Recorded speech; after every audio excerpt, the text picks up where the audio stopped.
Isang makakalikasang pagbati sa inyong lahat. This March, we are celebrating Women's Month under the theme, Water and Gender, isang agos para sa karapatan at pagkakapantay-pantay. This theme is both poetic and urgent. You might wonder, what does water have to do with gender? The answer is everything.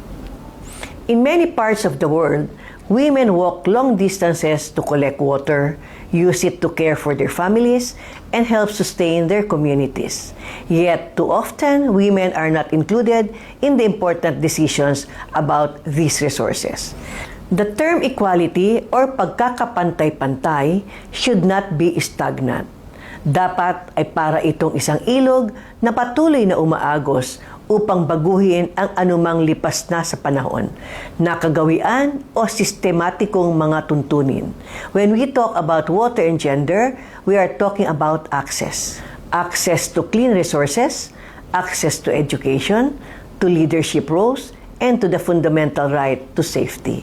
We acknowledge that when a woman has a seat at the table, or that fundamental right to serve, the entire community thrives. Celebrating Women's Month means we are recognizing that a woman's right to live, to lead, and to love without fear is as essential as the water we drink.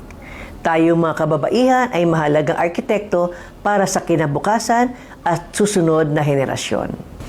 To the women of this present generation, tayo ang agos. The power of our resilience enable us to overcome this storm while also transforming the world around us. Whether you are a student, a professional, a mother, or an advocate, your contribution is vital change that will lead to major progress. The collective power of patak-patak, when pulled together, will produce a wave that no one can ignore. Huwag po tayong pumayag na manatiling tikom ang bibig pagdating sa mga oportunidad para sa mga kababaihan. Sa ating mga tahanan, opisina at komunidad, patuloy nating isulong ang agos ng tunay na pagkapantay-pantay. Tandaan po natin, ang karapatan ng kababaihan ay hindi hinihintay. Bagkus, ito ay pinaglalaban at pinapadaloy.